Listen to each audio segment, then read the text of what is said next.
Good afternoon. San Antonio has now entered the fight against the deadly Ebola virus. A team of 30 people will arrive here at Joint Base San Antonio. The general and his wife live here at this retirement community. They've been married for 6 decades, but there are times that she does not recognize the man she married because she has Alzheimer's. The disease has changed their lives, but not their life.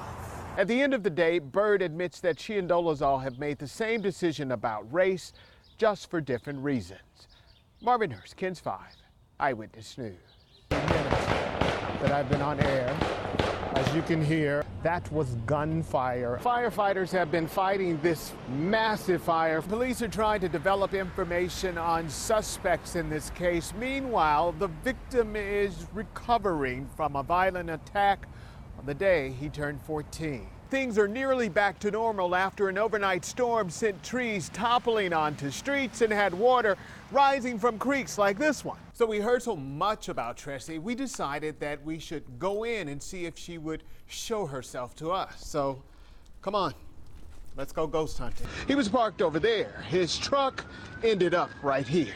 At this hour, detectives have a death mystery on their hands involving a 23-year-old woman who was found dead inside of her home on the city's southeast side. Verda Bird, who was adopted, thought she was an African-American woman for 7 decades. That's until she started looking for her biological parents, and she found out a well-kept family secret, that she was really white. If you look through the pictures of Verda Wagner Bird's life in Newton, Kansas, it's a good one. She was the daughter of railroad porter Ray Wagner and his wife Edwina.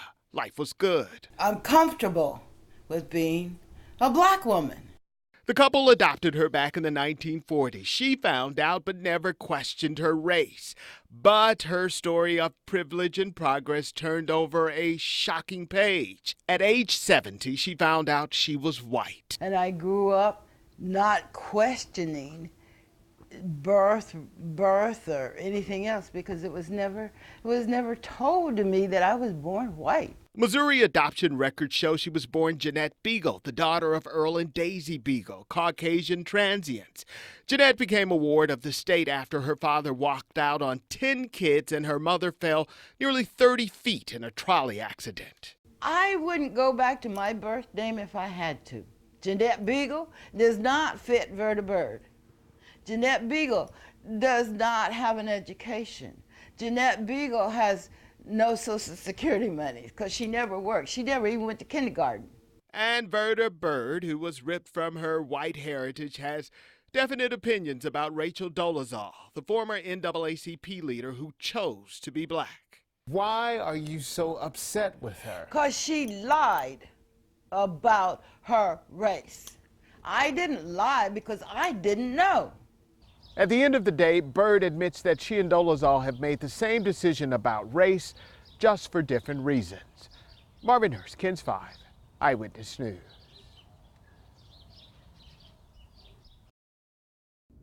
It is as if it was happening yesterday. Paul Rusesabagina can't remove the horrific scars of the Rwandan genocide of 1994. 800,000 plus men, women, and children were killed in a civil war between the Hutus and the Tutsis, a battle for government control that boiled over with blood. He famously took in 1,268 refugees from both sides at a hotel where he worked. A 2004 Oscar-nominated movie, Hotel Rwanda, was based on the events. We want to change that country. And to change this country, we need new blood. Right before a speech to the San Antonio Bar Association, Rusesabagina sat down with us to announce he will run for the presidency of Rwanda in 2017. The 61-year-old is both Tutsi and Hutu. Rwandans will certainly have one question of the humanitarian. Why should I elect the movie man to be the president of my country? I think we should make a difference between that man behind the movie and the movie itself. Peace, development, justice. That's what he's running on in a country of 11 million. He wants to change the country through his Party for Democracy in Rwanda. As he works the room of San Antonio attorneys, he does have name recognition, but there have been recent reports his heroic acts may have been stretched by Hollywood. His response, emotional. I still do remember what I saw what I went through in 1994, always fresh in mind. Marvin Hurst, KENS 5, Eyewitness News.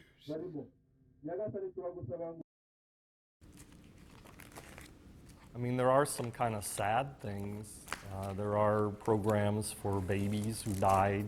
Matthew DeWalsh flips through a living more. There is one case of a murder-suicide, and we have both the murderer and the victim programs from both of their funerals. The volumes evoke pain and pay homage to the dead. There was one case where a young woman died in an accident, and her aunt died the following day of a heart attack.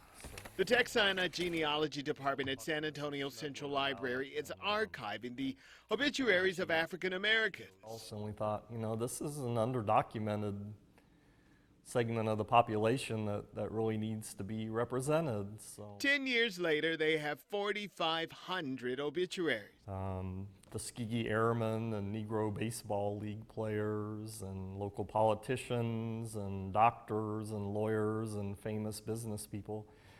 But a lot of these are just average, everyday neighborhood people. DeWalsh has touched every story, even people he recalls helping at the library, like David Edens. We'd ask him how he was doing, and he would always say, fine, fine, fine. It was, you know, just kind of a local character, putting them back home here. The collection has turned into the largest one in the state of Texas, and the library wants more obits to add to this list of the lifeless.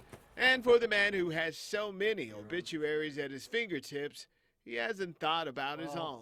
Not really, and I hope it's not going to be for quite a while still.